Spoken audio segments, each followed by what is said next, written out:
Olhe bem o planeta. E você verá que estamos rodeados pelo extraordinário. Flores, insetos e animais. O nosso mundo está repleto de criaturas incríveis. Mas como surgiu tudo isso? Foi por acidente? Resultado do acaso? Ou existe outra explicação? Oi, sou David Hames. Nos minutos seguintes, vamos conhecer o mundo das criaturas incríveis e ouvir tudo o que elas têm a dizer. Quero apresentar o Dr. Job Martin. A sua formação científica é tradicional e é extremamente culto. Sou formado em Biologia e Música na Universidade de Bucknell e Odontologia na Universidade de Pittsburgh, na Pensilvânia. Quando me formei, eu era agnóstico. Não sabia se Deus existia ou não. Eu estudei muito o Zen Budismo. E ali tudo o que se faz é estudar. Eu era um evolucionista convicto. Durante a Guerra do Vietnã, o Dr. Martin serviu ao presidente Johnson a bordo do Air Force One, como dentista. Mais tarde, tornou-se professor universitário e era um evolucionista convicto. Recordando sobre como me ensinaram o evolucionismo, tudo teria começado com o Big Bang. Decorridos milhões de anos, de alguma maneira, em meio ao nada, uma centelha de vida surgiu. Dizem que aquela centelha, após cerca de 3 bilhões de anos, finalmente tornou-se uma célula viva e reprodutora. E então essa célula transformou-se em tudo o que vemos. Me ensinaram que toda a vida que vemos, plantas, animais, seja um protozoário ou um pinheiro, tudo veio daquela primeira centelha de vida. Mas as convicções do Dr. Martin estavam a ponto de ser abaladas, quando, lecionando, foi desafiado por 2 de seus alunos. 2 alunos me procuraram para desafiar minha orientação evolucionista. Começamos a estudar e eles apresentaram algumas suposições dos evolucionistas que nunca me foram ensinadas e até hoje não são mencionadas. Pergunto sempre aos alunos, conhecem as suposições por trás das técnicas de datação? Não, as suposições são fatos? Não, são suposições e não as mencionam até hoje. Estudamos as suposições e percebi que não eram válidas. Passamos a estudar os animais. Bom, eu sou biólogo e gosto muito de estudar os animais. E estudamos o besouro bombardeador, bem como outros animais, e comecei a perceber que seria impossível que aquelas pequenas criaturas, em qualquer hipótese, fossem resultado de um processo lento e progressivo. Não existe um semipulmão ou um semifígado ou um órgão que se torne um cérebro, por exemplo, ou desenvolver lentamente um conjunto de órgãos. Tudo deve estar ali ao mesmo tempo, pois, se não for exatamente assim, teremos um animal morto. Hoje, o Dr. Martin ensina aos estudantes de todo o país suas incríveis descobertas sobre os animais. Existem mamíferos gigantes que vivem no oceano, mas respiram ar. Consomem quase 20 mil litros de ar por minuto. Chegam a pesar 135 toneladas. A língua deles é do tamanho de um elefante. Ao nadar na superfície, geram a potência de 3 carros de alto desempenho. São as baleias, gigantes do mar. É o maior animal já criado, pelo que sabemos. Não se viu nenhum fóssil de dinossauro maior do que a baleia azul. 30 metros de comprimento, 135 toneladas. Sua língua alcança o peso de um elefante. Ela tem 22 toneladas de gordura. Toneladas e não quilos. Mas baleias não são apenas gigantescas. São também muito complexas. A baleia corcunda possui enormes nadadeiras que, como as orelhas dos elefantes, agem como reguladores de temperatura. A baleia corcunda nada em águas rasas, que são mais quentes, e também mergulha fundo, indo e voltando. Há grandes variações de temperatura ao redor de seu corpo. Suas nadadeiras possuem inúmeros vasos sanguíneos perto da pele, permitindo à baleia usá-los para resfriar ou aquecer o seu corpo. Essas baleias, ao mergulhar, soltam muitas bolhas pelo respiradouro. Começam com um grande anel de bolhas, que age como uma rede aprisionando o crio, que tenta fugir das bolhas indo para o meio do círculo. A baleia fecha o cerco, formando círculos cada vez menores, aprisionando o crio apenas com as bolhas. Então ela nada pelo meio do túnel e abre a sua boca enorme, engolindo 1 tonelada de krill de uma só vez. É uma hábil pescadora. É incrível. Se a evolução é verdade, como esses animais descobriram isso? Os cachalotes mergulham bem fundo, a 170 metros por minuto. Um cachalote mede 21 metros. A pressão da água aumenta em 1 atmosfera a cada 3,5 metros. Com seus 21 metros de comprimento, ela percebe 3, 4 ou 5 intensidades do peso da água pressionando diferentes partes do seu corpo. Podemos pensar que isso esmagaria a baleia, mas Deus fez a baleia permitindo diferentes pressões sanguíneas em seus vasos. Ela possui um coração poderoso, pesando quase 1 tonelada, bombeando o sangue por suas artérias e veias. Ela é capaz de fechar partes de seu sistema circulatório para aumentar a pressão sanguínea no cérebro ao mergulhar de cabeça. Ela consegue distribuir a pressão interna pelas diferentes partes do corpo. Na profundidade, se alimentando, ela desliga a circulação de quase tudo, menos da cauda, o cérebro e o coração. Se alimentam sem gastar muita energia lá embaixo. O cachalote gosta de comer lulas gigantes de 12 metros. Travam enormes batalhas. Há muitos cachalotes com o corpo todo marcado pelas garras das lulas. Baleias são muito sociáveis e possuem um sofisticado sistema de comunicação que lhes permite comunicar-se por centenas de quilômetros. Emitindo ondas sonoras, as baleias localizam as presas, ou cardumes de peixes. Focalizam o alvo pelas reflexões, inspiraram o desenvolvimento do sonar. A evolução diz que baleias eram mamíferos terrestres que decidiram voltar para o mar. Deus fez as baleias de modo que respirem por um respiradouro sem nenhuma conexão com a boca. Nós temos essa ligação. Mamíferos possuem ligação entre o nariz e a boca. Se o seu nariz se encher de água, ela descerá para a boca. A comida na boca da criança às vezes sai pelo nariz. Mas as baleias, como elas comem?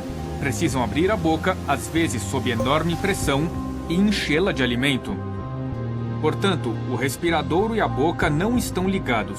Como poderia evoluir lentamente de uma condição para outra se ela não sobreviveria com um sistema parcialmente conectado? Ele deve ser desconectado e funcionar, ou ela se afoga. Não vejo evidências de que mamíferos terrestres tenham migrado para o oceano, tornando-se baleias, focas, golfinhos ou algo do gênero. Não existe nenhuma prova disso.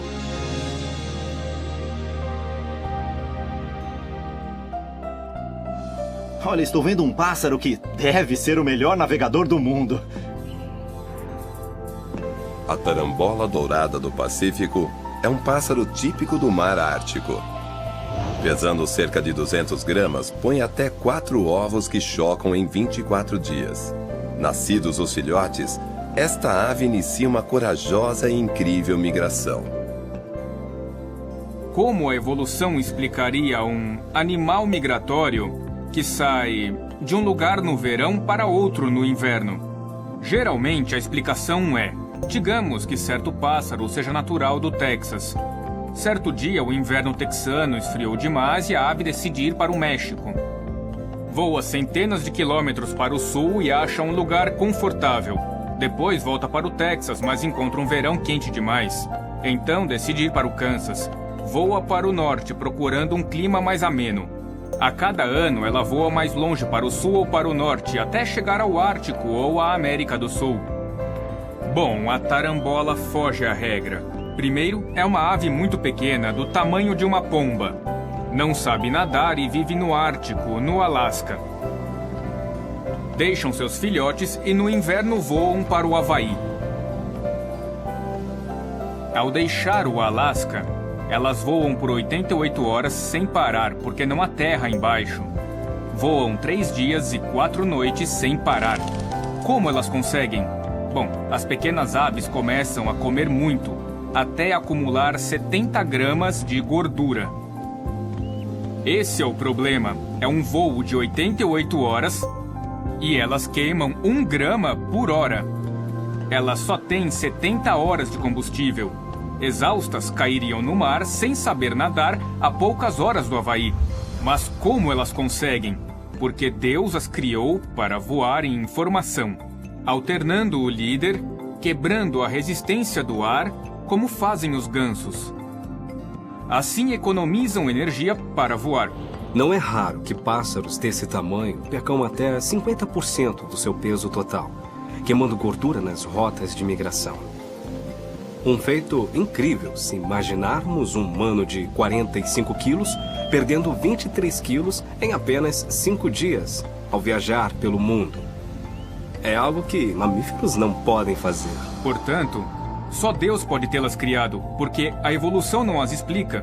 Não havia como voarem um pouco mais ao sul a cada ano, pois seriam comida de peixe. Não conseguiriam, a teoria da evolução não funciona com elas.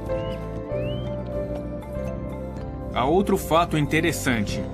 As fêmeas põem e chocam os ovos e então os pais voam para o Havaí.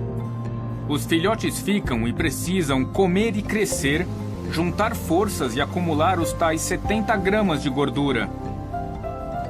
Então partem para o Havaí onde nunca estiveram antes. Como se orientam? Como sabem para onde ir?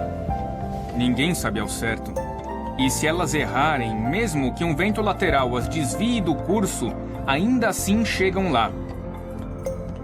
Elas chegam todo ano, exatamente no mesmo ponto. Numa área do tamanho desta sala, após um voo de milhares de quilômetros. Como esses animais voam de um ponto ao outro, os cientistas ainda não sabem. O mesmo acontece com os pombos-correio. Esses pássaros acham o caminho de casa com precisão absoluta. Sabem para onde ir a partir de qualquer lugar do planeta, sobrevoando áreas onde jamais estiveram. Eles utilizam recursos que ninguém sabe como aprenderam. Quando os levamos e soltamos, eles voam um pouco em círculos, se orientam e voam para casa. É impressionante. O que os guia através dos ares? O que Deus colocou dentro deles? Acho que a única explicação é que Deus fez essas criaturas de modo que encontrem o caminho em lugares onde nunca estiveram. Que obra maravilhosa de nosso Deus! Errei. As libélulas são muito rápidas. Em inglês tem o nome de dragão. Isso por causa das suas mandíbulas. Vejam só. A libélula é exímia caçadora. Mergulha sobre a presa a mais de 30 km por hora. O desenho de suas asas lhe confere notável habilidade de voo. Com olhos que localizam presas a mais de 12 metros, poucas escapam. A libélula vive na água enquanto larva. As larvas vivem na água por 1 ou 2 anos. Nesse estado, se alimentam de pequenos peixes e girinos. São como o Tiranossauro Rex. No topo da cadeia alimentar de muitos sistemas aquáticos, ela possui uma mandíbula sem igual. Ela se dobra por baixo, pode avançar e capturar qualquer coisa que passe por perto. Digamos que há um grupo de girinos e surge uma larva de libélula que captura e come um deles. O girino que está sendo devorado emite um tipo de sinal que faz com que os girinos próximos mudem de cor para nadar mais depressa e fugir da larva. Ou seja, não há como a evolução explicar esse tipo de coisa. As libélulas possuem os melhores olhos dentre os insetos. Com até 30 mil pequenas facetas, cada uma delas absorve um pouco de luz, um pouco de imagem. Não existe nada igual. Dizem que Sikorsky, o inventor do helicóptero, estudou as libélulas e obteve ideias para o helicóptero. A libélula tem 2 conjuntos de asas. As asas dianteiras, ao voar para frente, dão sustentação, e as asas traseiras dão propulsão, empurrando-a à frente. Mas ela pode voar para trás. Quando a libélula voa para trás, as asas traseiras a sustentam e as asas dianteiras empurram. Há uma reversão das funções dos músculos ao voar para trás instantânea. Voa para frente, para e volta. Libélulas possuem músculos ligados a cada asa e se movimentam independentes. São capazes de executar complexas manobras aéreas.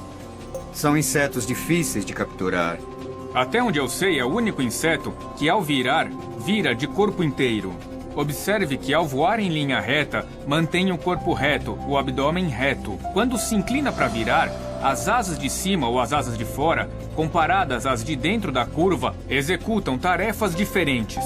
Ela move as asas de modos diferentes em lados opostos do corpo. Vejam suas asas. Como as asas frágeis da libélula não se desmancham. São transparentes e finíssimas. Deus colocou pequenas hastes de apenas 1/4 de milímetro em suas asas, que aumentam a resistência. As células são mais espessas nas pontas das asas, para que as asas não vibrem durante o voo. É um milagre, é a única maneira de explicar isso. Nosso Deus é maravilhoso. Vamos ver agora um animal enorme, que fica muito tempo na água. Seu nome, na verdade, significa cavalo do rio. É o hipopótamo. Eles parecem calmos e lentos, mas em terra, o hipopótamo africano pesa quase 3 toneladas e pode correr a 50 km por hora. Mas eles preferem a água, deslizando submersos, onde descansam para se refrescar. Sua pele é muito grossa, com um incrível sistema que a mantém úmida e protegida do sol africano. As pessoas pensam que o hipopótamo sangra muito, pois o seu suor é vermelho. Ele tem glândulas na pele que produzem um fluido avermelhado. Quando está fora da água, as glândulas expelem esse fluido avermelhado sobre a pele, agindo como bloqueador solar e um repelente de insetos. Essa secreção vermelha ajuda no combate a infecções na pele, e quando os machos se ferem na disputa por território, a secreção evita infecções, pois eles vivem em águas turvas e lamacentas. De onde veio tudo isso? Como desenvolveram tal capacidade? Quantos bilhões de anos são precisos para um hipopótamo evoluir essas glândulas? Não se engane com a aparência serena desses animais. Ameaçados, hipopótamos mataram mais gente que qualquer outro animal da África. A mandíbula do hipopótamo tem uma força esmagadora e seus dentes podem medir até 45 centímetros. O mais impressionante no hipopótamo é sua mandíbula. Ele possui a maior boca dentre os animais terrestres, tão grande que pode esmagar canoas. A boca do hipopótamo tem abertura de 180 graus e quase vira do avesso ao bocejar ou quando quer intimidar os outros machos na área. Suas orelhas, olhos e narinas ficam no alto da cabeça, projetados de modo que o hipopótamo fique quase todo submerso enquanto vigia os arredores. Hipopótamos podem ficar submersos por até 6 minutos, pois mantêm mais oxigênio no sangue, como fazem as baleias e os golfinhos, e também podem dormir durante horas sob a água. Erguem a cabeça, respiram e submergem sem acordar, assim como nós nos viramos durante a noite. Os hipopótamos são ótimos pais, e a fêmea dá à luz sob a água para evitar que o filhote caia e morra. Vivem em grupos de 10 a 20 indivíduos e convivem com muitas outras criaturas. Há várias criaturas aquáticas menores cuja subsistência depende dos hipopótamos, que deixam seus excrementos na água, e essas espécies dependem disso. Há lugares na África com lagoas nas quais, por algum motivo, os hipopótamos não vão. São estéreis, não há vida nessas lagoas. Portanto, são espécies que dependem uma da outra. Certamente, isso também é uma obra de Deus. Há muito que aprender, muito mais a aprender sobre essas coisas que Deus fez.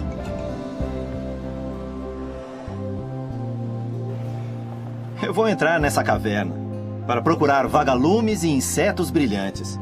E eu preciso ligar a lanterna. Mas ali dentro, as criaturas têm luz própria. Essa luz é uma luz fria. Não temos nada parecido. Cientistas não descobriram como fazer isso. Transformar 100% da energia em luz. Numa lâmpada incandescente, 4% é luz e o resto é calor. Portanto, desperdiçamos 96% da energia.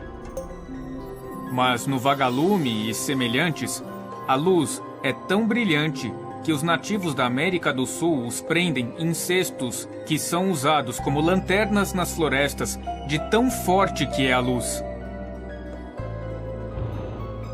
Há duas substâncias que são misturadas, luciferina e luciferase. A luciferase tem cerca de 1000 aminoácidos e os cientistas não conseguiram duplicar essa enzima. Então, eis aí um inseto que supostamente não sabe nada de nada e supostamente evoluiu não se sabe do que, mas é capaz de fazer algo que nós não podemos. Com toda a nossa tecnologia, não podemos fazer. Mas como essas criaturas criam luz? Com que propósito? E por que elas emitem luzes em sequências aparentemente planejadas? Os cientistas acham que está relacionado com o acasalamento. Alguns desses insetos piscam sua luz numa sequência exata e se comunicam pela luz. Outro fato interessante: há uma espécie desses insetos que ocupa cada uma das folhas de uma árvore e se acendem na árvore toda. Todos se iluminam no mesmo instante.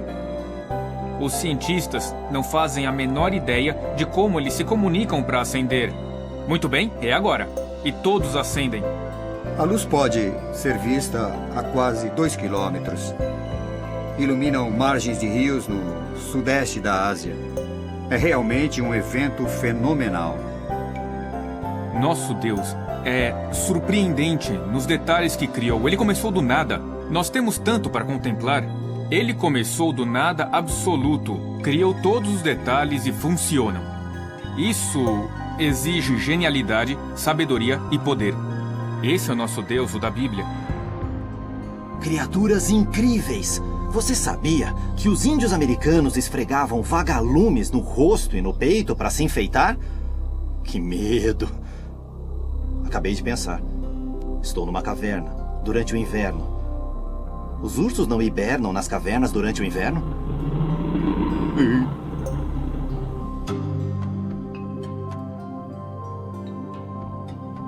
Os ursos da América do Norte são grandes e poderosos. O urso cinzento pode pesar 400 quilos e o urso polar 600 quilos e correr a 50 quilômetros por hora. Ursos têm enorme apetite e passam a maior parte do tempo procurando comida, acumulando gordura para a hibernação. Durante a hibernação, acontece um dos grandes milagres da criação. As ursas têm os filhotes e os amamentam por até 5 meses, sem beber uma gota de água. De onde vêm os líquidos para amamentar um filhote por 5 meses, às vezes 7, sem beber água? Acontece que a ursa acumulou gordura antes da hibernação, e essa gordura é consumida. Cada grama de gordura produz 1,5 grama de água, e essa água é utilizada pela ursa, que assim produz o leite que dá ao filhote. Além disso, ela não vai ao banheiro. Portanto, o excesso de líquidos é reciclado. A ursa tem em seu corpo sistemas que produzem as proteínas necessárias para nutrir o seu corpo e continuar alimentando o filhote. Os cientistas não sabem como ela faz isso. Outro mistério é como os ursos preservam a força muscular durante a hibernação. Ursos perdem apenas 20% da força muscular nos 5 meses de hibernação. Se um humano ficar de cama por 5 meses, perderá 90% da força muscular. Nossos músculos se deterioram, até 1 mês já faz diferença. Se um leão atacar um urso assim que ele sair da hibernação, o urso enfrenta o leão e com força. Num experimento recente, foram conectados instrumentos a um urso hibernando e constatou-se que ele tem espasmos violentos contraindo os músculos. Então, com esses exercícios isométricos, o urso conserva sua força durante o inverno. Ao tensionar os seus músculos. Deus criou isso no urso para que ele possa proteger a si mesmo e aos filhotes assim que sair da hibernação. Isso é fascinante. O Deus da Bíblia pensou em cada detalhe, de todas as maneiras. Ele é inigualável.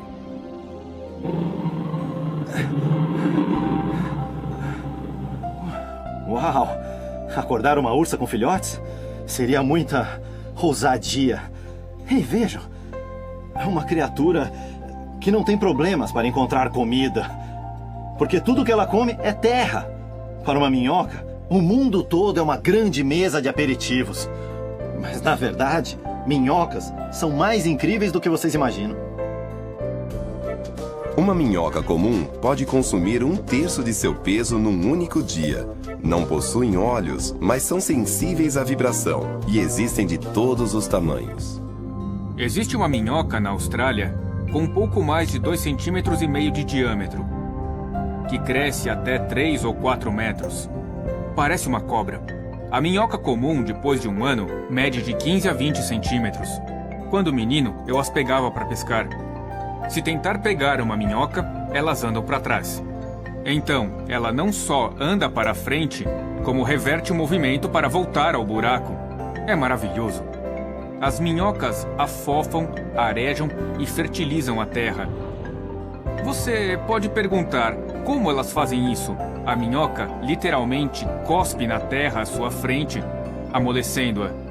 Se não puder empurrar, ela come a terra. Ela possui um nariz bem pontudo e o introduz numa fenda na terra. Então, ela força o caminho à frente para abrir espaço usando órgãos internos que forçam a frente.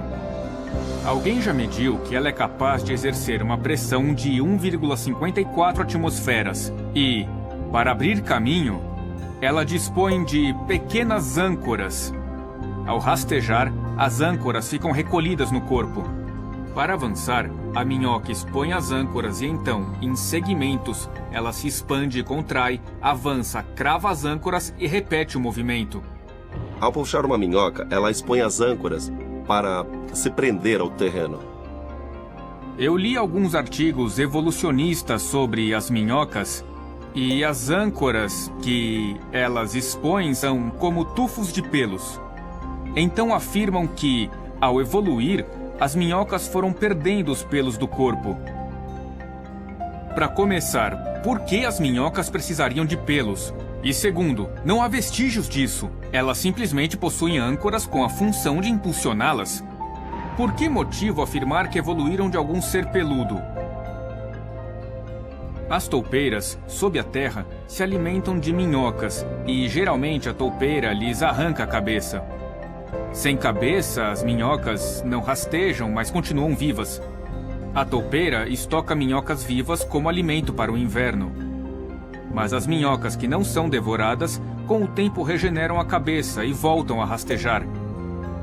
Elas têm a habilidade de contorcer os músculos e perder a cauda em vez da cabeça e então regenerar. Então vejam como é maravilhoso esse pequeno animal que é a minhoca que Deus criou, de modo que, mesmo cortada em 3 pedaços, ela consegue se regenerar, até mesmo a cabeça. Veremos agora o maior animal terrestre do planeta. Elefantes chegam a atingir 5 toneladas de peso e podem ser enormes, mas não são bobos.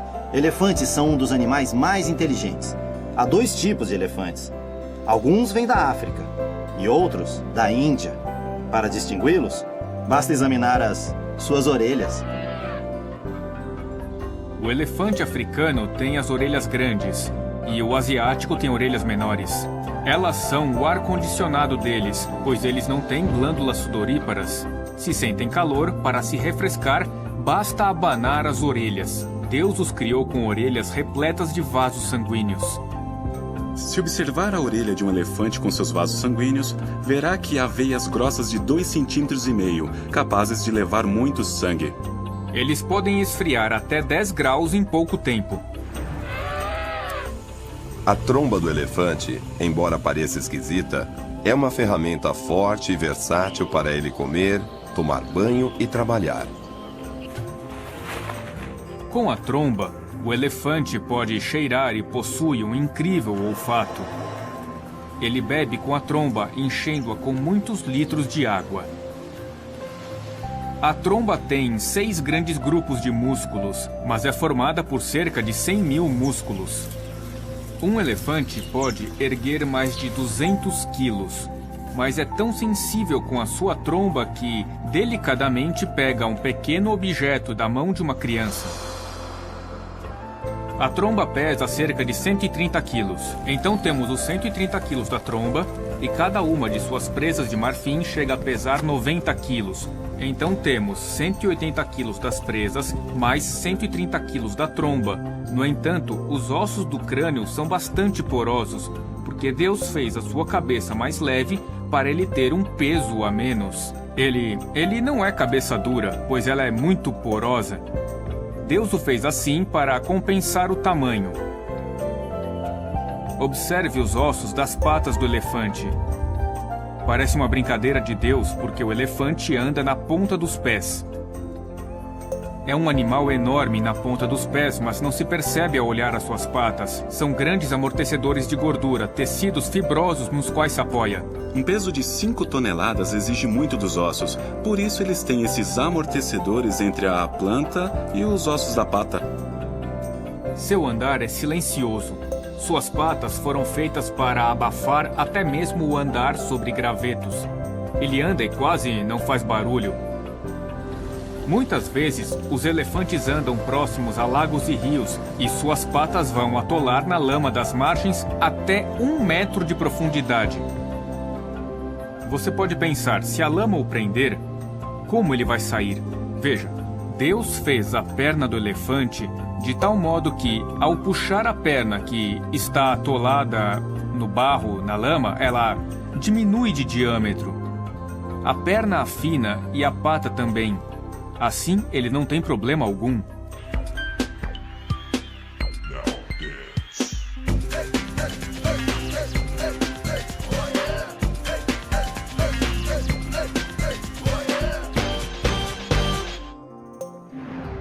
Elefantes vivem em família e são pais excelentes. Com bravura, protegem os filhotes que pesam 90 quilos ao nascer. Os elefantes vivem muitos anos e possuem uma excelente memória. Os elefantes da África foram observados durante anos. Alguns deles alcançam 60 ou 70 anos de idade. Quando um deles morre, os outros parecem prestar homenagens. Reúnem-se em volta do corpo e seus rostos expressam tristeza. E, digamos, 2 anos depois, um deles retorna ao local da morte do amigo, onde agora estão seus ossos, e parecem fazer uma prece silenciosa.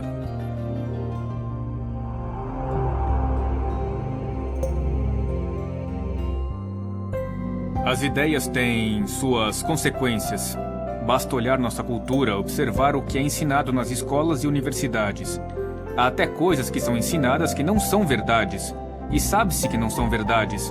Por exemplo, a figura do embrião de Haeckel, que ainda aparece nos livros escolares. Mostra imagens de embriões de cavalos, de vacas, de porcos, de humanos, todos com a mesma aparência. Desde 1884 foi provado que é uma imagem forjada, mas ainda aparece nos livros. Há também o caso das mariposas Biston. O que acontece? Dizem que essas mariposas vivem no tronco das árvores e, durante a Revolução Industrial, os troncos ficaram cobertos de pó, fazendo com que os pássaros não enxergassem as mariposas claras, mas comessem as mais escuras, e isso provaria a seleção natural. O fato é que tudo isso é uma fraude. Essas mariposas nem vivem nos troncos, não pousam ali e vivem nos topos das árvores. Os pássaros não podem caçá-las nos troncos porque elas nem pousam ali. Mas as imagens ainda aparecem nos livros, apesar de terem sido desmentidas publicamente em 1999. Existe um sistema enganoso que é disseminado por aí, do qual as pessoas nem desconfiam, mesmo os que sabem que é mentira, continuam mentindo. Pessoas como Carl Sagan, que aparecia na televisão para dizer que a evolução não é mais uma teoria, e sim um fato comprovado. Isso é mentira. Ele sabia disso. É uma campanha mentirosa. Quando um homem ilustre com doutorado e jaleco branco se apresenta diante de um público leigo e diz: provamos cientificamente que a evolução é verdadeira, para começar, isso não é ciência. É impossível provar macroevolução com a ciência. Ela é mais uma filosofia. A verdade é que a evolução não é um fato provado. O pardal é uma das aves mais comuns no mundo todo, mas há poucos que voam como ele. Observem o pardal. Para ele, parece tão fácil voar. Ele voa pelas árvores ou arbustos cheios de espinhos e folhas sem esbarrar em nada. Ao desviar e fazer manobras, ele é capaz de controlar e reajustar suas penas conforme a necessidade. Por exemplo, se num voo regular ele é pego por um vento lateral, ele ajusta as penas da asa até mesmo em apenas 1 grau. Ele pode virá-las, levantá-las ou abaixá-las. E tudo isso é controlado por seu cérebro. Cada pena pode ter um ajuste diferente. As penas são um material com a melhor eficiência aerodinâmica, mais fortes que o aço. A evolução diz que as penas vieram das escamas, pois as aves vieram dos répteis. Isso parece resultado de escamas que não têm músculos nem folículos? Até suas funções diferem. Não há nada em comum. Se vieram dos répteis, era de se esperar que tivessem ossos como dos répteis. Não há semelhança. Há bolsas de ar dentro dos ossos que podem ser enchidos com ar como nos pulmões. Seus ossos são muito leves e feitos para voar. Tudo num pardal foi feito para voar. O homem jamais conseguiu alcançar a eficiência dos pássaros em termos de habilidade de voo com suas aeronaves e similares. Seu coração é tão eficiente que pode alcançar até 760 batidas por minuto. Por anos, os detalhes do pardal despertam a curiosidade e a imaginação de engenheiros. Ele possui um sistema digestivo pequeno, com sucos gástricos muito concentrados, porque o pássaro não voará se for muito pesado. Então ele come, digere rapidamente e elimina os dejetos. Todos os detalhes foram considerados e pensados no projeto do pássaro, assim como no projeto do vagalume ou no projeto da libélula. Outro detalhe sobre pardais e outros pássaros é o seu ponto de incubação. Quando estão para botar os seus ovos, e Deus os fez desse modo especial, porque eles não precisam carregar os seus embriões ao voar. Bom, na área do peito existem penas finas e penugens que começam a cair e até servem para forrar o ninho, mas deixam a pele descoberta. Essa pele é fascinante, porque os vasos sanguíneos se multiplicam 7 vezes mais do que o normal e aumentam 5 vezes o seu tamanho.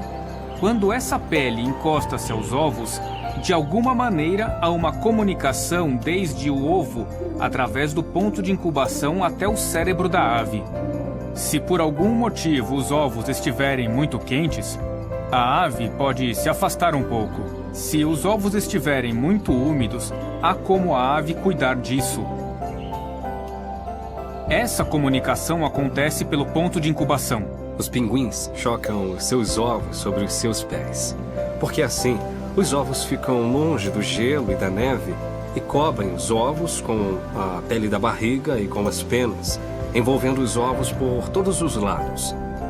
É um mecanismo bastante sofisticado para manter a temperatura controlada para o desenvolvimento do embrião no ovo. Como isso evoluiu se a ave não tivesse um mecanismo desde o primeiro ovo que botou? Esse ovo ficaria lá para morrer.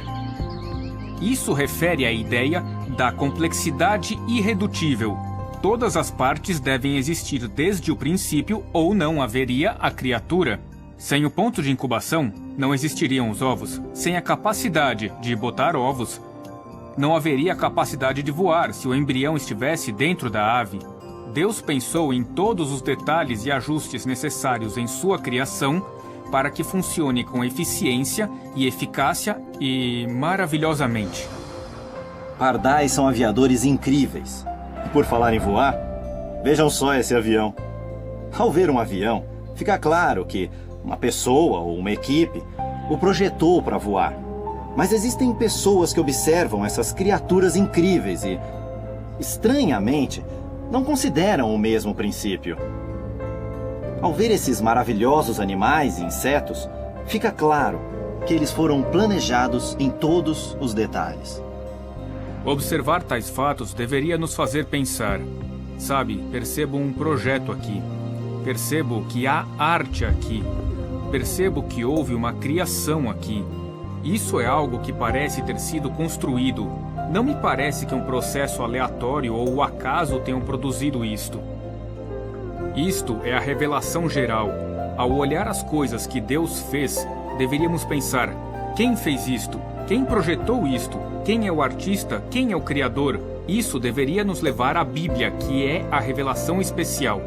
Ela nos fala a respeito desse Deus que diz que criou todas as coisas conforme sua palavra. Mas é mais que isso. Ele criou cada um de nós. O Criador entrou em sua criação na pessoa de Jesus Cristo. E Jesus Cristo, o Criador, que realizou seus milagres aqui na Terra para provar que ele era Deus, fez coisas que nós não podemos. Há pessoas que dizem: eu sou Deus. Eu respondo: muito bem, prove. Quero vê-lo andar sobre a água. Eu não posso fazer isso. Bom, quero vê-lo criar um planeta. E eu não posso fazer isso. Então você não é Deus? Eu conheço Deus e sei quem pode fazer isso. Seu nome é Jesus. Ele veio até a sua criação como homem, 100% Deus. E ele morreu na cruz como castigo pelos seus e pelos meus pecados. Cristo demonstrou seu amor por nós, sendo nós ainda pecadores, morrendo por nós. Isso significa que existe provisão para os meus pecados e de toda a humanidade. Qual a provisão? A morte e a ressurreição de Cristo. O que tenho que fazer para que meus pecados sejam perdoados? Tenho que crer e confiar no Senhor Jesus Cristo como meu Salvador pessoal. Posso orar pedindo a Deus que perdoe meus pecados? Ele quer nos conhecer e quer que o conheçamos. Este é o propósito de toda a criação. Para que ele tivesse um povo, somos obra-prima de sua criação. Fomos criados à imagem de Deus. Ele quer que tenhamos comunhão com ele. Ele quer que o adoremos, o louvemos e lhe rendamos graças. Pois o Deus que criou todas as coisas, todas essas criaturas incríveis que desafiam a evolução, ele as criou, ele criou você, ele quer se relacionar com você. Foi por isso que ele o criou. Então por que não se relacionar com Deus por meio de seu Filho, o Senhor Jesus Cristo?